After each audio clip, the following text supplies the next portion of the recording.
இன்றைக்கி நாம் மகரம் ராசிக்காரர்களுக்கு அடுத்து வரக்கூடிய 18 மாதங்கள், அதாவது இந்த ராகுகேது பெயர்ச்சி பலன்கள் அப்படிங்கிறது எப்பேற்பட்ட அற்புதமான பலன்களை தரப்போகுது அப்படிங்கிறத பற்றி இந்த ஒரு வீடியோவில் தெளிவாகவும் விளக்கமாகவும் பார்க்கலாம்.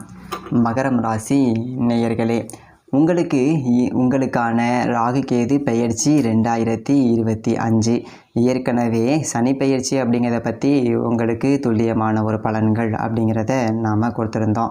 நீங்களும் பார்த்துருந்துருப்பீங்க. பார்க்காதவங்க அதையும் ஒரு தடவை போயிட்டு கேட்டுட்டு வந்து இந்த ஒரு வீடியோவை முழுசாக கேட்டுக்கோங்க.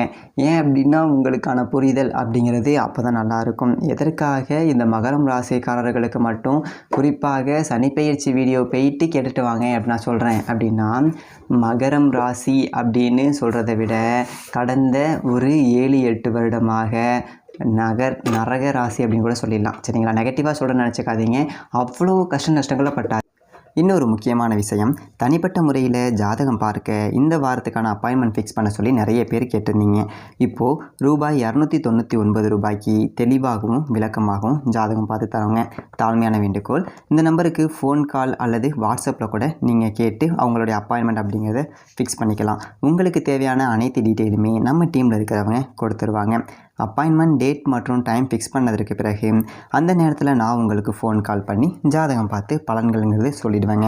ஜஸ்ட்டு நீங்கள் வாட்ஸ்அப் அல்லது ஃபோன் காலில் உங்களுக்கான டவுட் அப்படிங்கிறத கிளியர் பண்ணிக்கலாம். சரிங்களா? உங்களுக்கான அப்பாயின்மெண்ட் டேட் மற்றும் டைமை ஃபிக்ஸ் பண்ணிக்கலாம். அப்புறம் நிறைய பேர் கேட்குறாங்க எவ்வளோ நேரம் ஆகும்னு சொல்லிட்டு.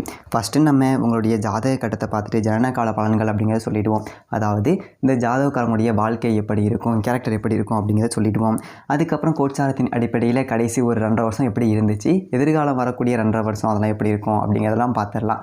அட் லாஸ்ட் பர்டிகுலராக இந்தந்த டைமில் என்னென்ன நடக்கும், இந்த டைமில் என்னென்ன நடந்துச்சு அப்படிங்கிறதெல்லாம் பார்த்துட்டு உங்களுக்கான தெளிவான விளக்கமான பலன்கள் அப்படிங்கிறத சொல்லிடுவாங்க. இதை தாண்டி உங்களுக்கு ஏதாவது சந்தேகம் இருந்துச்சு அப்படின்னா கூட நீங்கள் கேட்டுக்கலாம். ஒவ்வொரு ஜாதகத்துக்குமே 30 நிமிஷம் வரைக்கும் நம்ம எடுத்துப்போம். தெளிவாகவும் விளக்கமாகவும் பொறுமையாகவும் உங்களுக்கு நாங்கள் சொல்லிடுவோங்க. இது இல்லாமல் வேறு ஏதாவது சந்தேகம் இருந்துச்சு அப்படின்னா கூட நீங்கள் டவுட்டுங்கிறது கேட்டுக்கலாம். கடைசியாக ஜாதகம் இல்லைனாலும் பரவாயில்ல, பிறந்த தேதி, பிறந்த நேரம், பிறந்த இடம் மட்டும் சொன்னாலே போதுங்க. நாங்கள் உங்களுக்கு ஜாதகம் பார்த்து பலன்கள் அப்படிங்கிறது சொல்லிவிடுவாங்க. நீங்கள் வாட்ஸ்அப்பில் ஜஸ்ட் ஒரு மெசேஜ் மட்டும் பண்ணாலே போதும், இல்லை ஃபோன் கால் பண்ணி உங்களுடைய அப்பாயின்மெண்ட் ஃபிக்ஸ் பண்ணால் மட்டுமே போதுங்க. சரி, வாங்க நம்ம வீடியோக்குள்ளே போகலாம். மகரம் ராசிக்காரர்களை பொறுத்த வரைக்கும் நான் இப்போது இந்த ராகுகேது பெயர்ச்சி அப்படிங்கிறது உங்களுக்கு நல்லா இருக்குது, இனிமேல் கவலைப்படாதீங்க, சிறப்பாக இருக்குது அப்படின்னு சொன்னால் கூட, அட போங்க ஜோசியரே, நீங்கள் வேறு, நாங்கள் படுற கஷ்டம் அப்படிங்கிறது எங்களுக்கு தானே தெரியும் அப்படிங்கிற மனநிலையில் தான் இப்போதைக்கு இருப்பீங்க. ஏன்னா வாழ்க்கை அப்படிங்கிறது அப்படி தான் உங்களுக்கு ஓடிக்கிட்டும் இருக்குது. அதனால தான் சொல்கிறேன், நீங்கள் சனி பெயர்ச்சி வீடியோ அப்படிங்கிறத ஒரு தடவை பார்த்துட்டு வந்து இதை கேட்டிங்க அப்படின்னா பரவாயில்ல, ஜோசியர் சொல்கிற மாதிரி ஒரு சின்ன சின்ன மாற்றம் அப்படிங்கிறது நடக்குது, இதுக்கு மேலே நல்லா இருக்கும் போல் அப்படிங்கிற ஒரு நேர்மறை சக்தி அப்படிங்கிறது உங்களுக்கு கிடைக்கும். உங்கள் மேலேயே ஒரு நம்பிக்கை அப்படிங்கிறது வரும். ஏன் அப்படின்னா, எப்போவுமே தன்னம்பிக்கை அப்படிங்கிறது கொஞ்சம் கூட இழக்காத ஒரு ராசிக்காரர்கள் அப்படின்னா அது மகரம் ராசிக்காரர்கள். ஊரை வச்சு அடித்தாலும் சரி, எப்பேற்பட்ட ஒரு கஷ்டம் வந்தாலும் சரி, சரி விடு பார்த்துக்கலாம், இதுவும் கடந்து போகும் அப்படிங்கிற ஒரு மனநிலையில் இருக்கக்கூடிய மகரம் ராசிக்காரர்களுக்கு லேசாக அவங்கள கொஞ்சம் எந்திரிக்கிறதுக்கு ஒரு சின்னதொரு வாய்ப்பு அப்படிங்கிறது கிடச்சிச்சு அப்படின்னா விஸ்வரூபம் எடுத்து நிற்பாங்க. அப்படிப்பட்ட ஒரு வாய்ப்பு அப்படிங்கிறது லேசாக எந்திரிக்க வரல, நீங்கள் விஸ்வரூபம் எடுத்துக்கக்கூடிய அளவுக்கு ஒரு வாய்ப்பு வருது. அப்போ எந்த அளவுக்கு உங்களுடைய சக்தி அப்படிங்கிறது பெருக போகுது அப்படிங்கிறத நீங்கள் பார்த்துக்கலாம். எதனால் அப்படின்னா, ராகு உங்களுடைய ராசிக்கு 3ஆம் வீட்டில் இருந்து 2ஆவது வீட்டுக்கு வராரு. கேது பகவான் 9ஆம் வீட்டில் இருந்து 8ஆம் வீட்டுக்கு வராரு. இதே காலகட்டத்தில் மார்ச் 29லேயே சனி பகவான் 2ல் இருந்து 3க்கு போயிடுறாரு. 7.5 சனி உங்களுக்கு முற்றும் முதலுமாக இருந்து நிற்கும்போது, குரு மே 14 ராகு கேது பயிற்சிக்கு 4 நாட்களுக்கு முன்னாடியே 5ல் இருந்து 6க்கு போயிடுறாரு. அத்தனையுமே அம்சம் அப்படின்னு தான் இதை நாம் சொல்லணும்.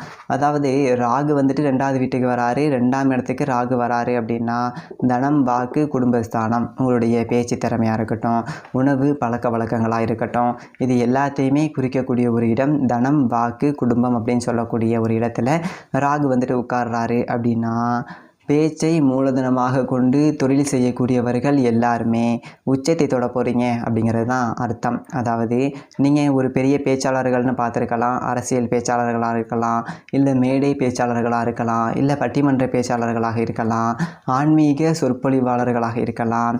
இப்படி பேச்சை வச்சு தொழில் செய்யக்கூடிய அத்தனை பேருடைய ஜாதகத்துலையும் பார்த்தீங்க அப்படின்னா ராகு 2ஆம் இடத்துல இருப்பார். அப்படி பார்த்தீங்க அப்படின்னா இப்போ உங்களுக்கு ராகு 2ஆம் வீட்டுக்கு வராரு. அப்படிங்கும்போது பேச்சை மூலதனமாக கொண்டு தொழில் செய்யக்கூடிய அத்தனை பேருமே ஜெயிச்சு காட்ட போகிறீங்க, விஸ்வரூபம் எடுக்க போகிறீங்க. அதே மாதிரி ஒரு 10 பேர் இருக்கக்கூடிய இடத்துல நீங்கள் ஒரு பஞ்சாயத்து பேசுனீங்க குறுக்க அப்படின்னா நீங்கள் சொல்கிறது மட்டும்தான் அங்கே ஜெயிக்கும். உங்களுடைய வாக்குக்கு செல்வாக்கு அப்படிங்கிறது அப்படியே தூக்கி உங்களை நிப்பாட்டி காட்டும். அப்படிப்பட்ட ஒரு அமைப்பு. அதாவது அவர் சொல்கிறது தான் கரெக்டு அப்படின்னு சொல்லிட்டு 1000 பேருக்கு மத்தியில் நீங்கள் உயர்த்தி பேசப்படுவீங்க. அதை விட்டுறக்கூடாது. அற்புதமான ஒரு அமைப்பு அப்படிங்கிறது உங்களுக்கு கிடைக்கும். அதே மாதிரி காசு பணம் கண்ட மேனிக்கு வந்து குமியும். சில பேர் சொல்லலாம் ராகு 2ல் இருந்தார் அப்படின்னா குடும்பத்தில் சண்டை வரும் அப்படின்லாம். அது எல்லாம் கிடையாது. அடுத்து வரக்கூடிய 18 மாதம் ராகு வந்து குரு பார்த்துடுறாரு, ராகு புனிதப்பட்டு போகிறாரு. ஸோ ஒன்றுமே நடக்காது. ராகு வந்துட்டு உங்களுக்கு அற்புதமான ஒரு யோகம் அப்படிங்கிறத கொடுப்பாரு. ராகு வந்துட்டு சொந்த வீடு இல்லாதவர் கும்பம் ராசியில் இருக்கார் அப்படின்னா உங்களுடைய ராசிக்கு அதிபதியான சனியுடைய வீடு. அப்படிப்பட்ட ஒரு நேரத்தில் அவர் வந்து ட்ரெண்டில் உட்கார்றாரு அப்படின்னா நீங்கள் கோடீஸ்வர யோகத்தை அடைய போகிறீங்க. கடன் எல்லாத்தையும் அடைக்க போகிறீங்க. 8 லட்சம் கடன் இருக்குது, 7 லட்சம் கடன் இருக்குது அப்படின்னு சொல்லிட்டு மகரம் ராசிக்காரர்களுக்கெல்லாம் இருந்திருக்கும். 6 லட்சத்துக்கு கீழே கடன் இருக்கிறதே கஷ்டம். 6 to 10 அப்படிங்கிற கண்டிஷனில் தான் ஓடிக்கிட்டு இருக்கும். அதோட பெரிய பெரிய தொழில் பண்ணுறவங்களுக்கு கோடிக்கணக்கில் லட்சக்கணக்கில் கடன் அப்படிங்கிறது இருக்கும். அவங்கள்ட்ட அதுக்கு உண்டான ஒரு ப்ராப்பர்ட்டி இருக்கும். ஆனால் ஒன்றுமே இல்லாதவனுக்கு ஒரு 5-6 லட்சம் கடன் இருக்குது அப்படிங்கிறது தான் கொடுமையோட உச்சம். அது எல்லாத்தையும் அடைச்சிட்டு நீங்கள் நிமிர்ந்து நிற்பீங்க. ரொம்ப கஷ்டப்பட்டுருந்துருப்பீங்க. அப்படியே போகிறோம், கடன்காரனுக்கு என்னடா பதில் சொல்கிறது அப்படின்னு சொல்லிட்டு நம்ம பாட்டுக்கு அப்படியே வண்டியில் போயிட்டு இருந்திருப்போம். வண்டி எப்படி இத்தனை இடத்துக்கு போச்சுன்னே தெரியாது. ஏதோ ஒரு சிந்தனையில் எங்கேயோ போயிட்டுருக்கேன் அப்படிங்கிற மாதிரி இருக்கும். மனசு வந்துட்டு ஒரு நிலை இல்லாமல் எதையாவது ஒன்று யோசிச்சுக்கிட்டு ராத்திரியில் படுத்தா தூக்கம் இல்லாமல் கண்ட மேனிக்கு அதை நினச்சி இதை நினச்சிக்கிட்டு கடன்காரனுக்கு பதில் சொல்லணும், அவனுக்கு பணம் தரேன்னு சொல்லிட்டோமே, ஃபோன் அடிப்பானே, இப்படியே தூக்கம் இல்லாமல் கடந்து உடம்பை கெடுத்துக்கிட்டு இதால் கை கால் வலி, மூட்டு வலி, முதுகு வலி, இப்படி பல பிரச்சனைகளில் சந்திச்சுட்டு கடந்த உங்களுக்கு இந்த பாலைவனத்தில் சிக்கினவனுக்கு பச்சை தண்ணி கிடைச்ச மாதிரி இந்த கிரக பெயர்ச்சி எல்லாமே உங்களுக்கு சாதகமாக இருக்குது அப்படின்னு தான் அம்சம்.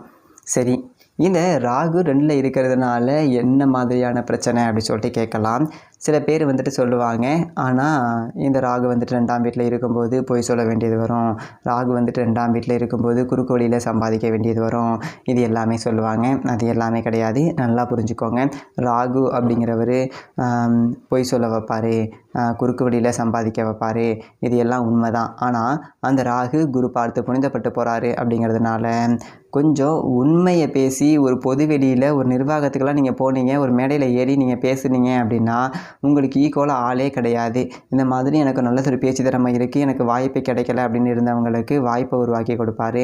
உங்களுடைய பேச்சு தான், உங்களுடைய அந்த வாக்கு வன்மை வலிமை அப்படிங்கிறது தான் உங்களை தூக்கி உச்சத்தில் நிப்பாட்ட போகுது.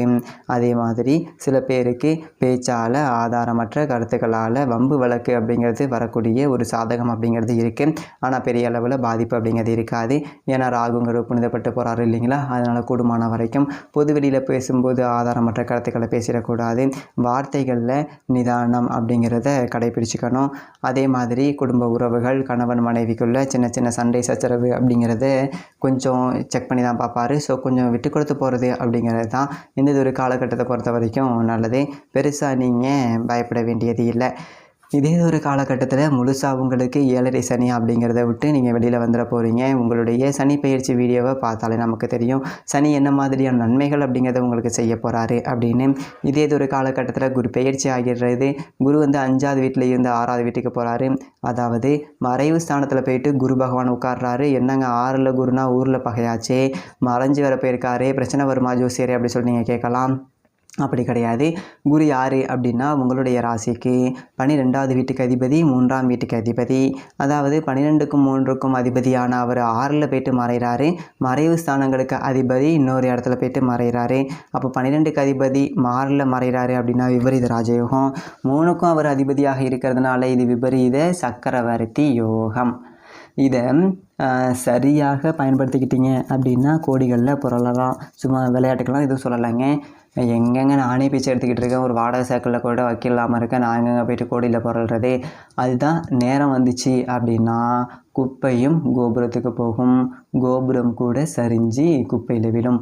இப்போது உங்களுக்கு கோபுரம் ஏறக்கூடிய ஒரு நேரம் அப்படிங்கிறது வந்திருக்கு.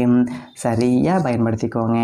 குருவும் சரி, சனியும் சரி, ராகுவும் சரி வாரி வாரி வாரி வாரி கொடுப்பாங்க. கவலைப்பட வேண்டியது இல்லை. கேது அட்டமத்தில் இருக்கார் அப்படிங்கிறதுனால கொஞ்சம் நாம் என்ன செய்யணும் அப்படின்னா உணவு பழக்க வழக்கத்தில் கொஞ்சம் முறைகள் அப்படிங்கிறத கடைபிடிக்கணும். ராகு 2ல் இருக்கும்போது மது புகைக்கு அடிமையாகக்கூடிய சூழல் அப்படிங்கிறது வாய்ப்பு இருக்குது. கொஞ்சம் மாமிச உணவுகள் அப்படிங்கிறத நிறையா சாப்பிடுவீங்க. இதே காலகட்டத்தில் கேது அட்டமத்தில் இருக்கார் அப்படிங்கும்போது தேக ஆரோக்கியத்தில் கொஞ்சம் பாதிப்பாங்க. ஸோ கவனமாக இருந்துக்கோங்க. ஸோ இது இல்லாமல் மேலும் மிகச்சிறந்த நன்மையெல்லாம் நடக்க வீட்டுக்கு அருகில் உள்ள துர்க்கையம்மன் ஆலயத்துக்கு சென்று 5 தீப விளக்கு வடக்கு பக்கமாக பார்த்து எலுமிச்சை பழ தீபம் அப்படிங்கிறத ஏற்றுங்க. அது மட்டும் இல்லாமல் ஏழை பாலர்களுக்கு முடிஞ்ச அளவுக்கு அன்னதானம் பண்ணுங்கள். நீங்கள் நினச்ச காரியம் நிச்சயமாக நடைபெறும். நன்றி, வணக்கம்.